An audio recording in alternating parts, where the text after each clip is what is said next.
miki ko a kwatance gimbiya sarautar zuciya. Son da na yi maka ko a kwatance mai masarautar zuciya. Sanda na yi miki ko a kwatance gimbiya sarautar zuciya. Son da na yi maka ko a kwatance mai masarautar zuciya.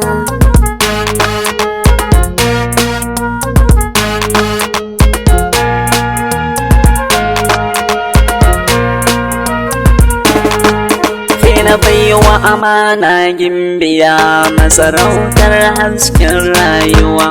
Dube ni cikin wani hali idan da ke ni ban shiga damuwa. Na yarda ki zama sarauniya mai kore dunka hayaniya. Son da na yi maka ko a kwatance mai masarautar zuciya. Duniyar soyayya na shigo jikinta ba kowa sai kai. Ko da yaushe in zan yi hutu lambu nake zuwa ni da kai. Sunan ka yari mai ni kuma a kira ni da gimbiya. Sanda na yi miki ko a kwatance gimbiya sarautar zuciya. Gashi na zauna a gidana babu bacci na shiga damuwa. Cin abinci yana da wuya sai na ga gimbiya hasken rayuwa. Gani gakin ganki a zahiri a kira mu yare mara gimbiya.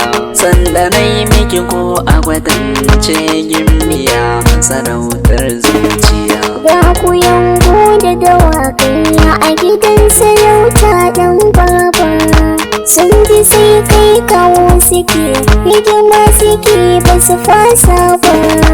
Duka daular gidan sarauta an bayari ma ba gimbiya. Sanda na yi miki ko a kwatance gimbiya sarautar zuciya. Sarauniya ce ke a cikin mata da sanki ni na haukace. Farjini da kamala gimbiya ku sani ita ko a kwatance. Yarima dai in babu sarauniya ni zai shiga halin hawuya.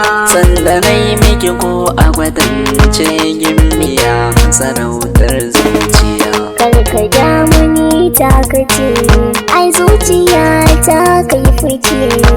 Kai du'a'in auren mu da ni da kai haka za ka ce.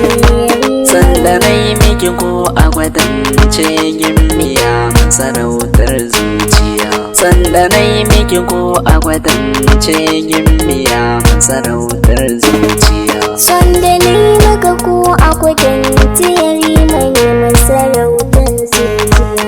Sanda na yi miki ko a kwatance gimbiya sarautar zuciya.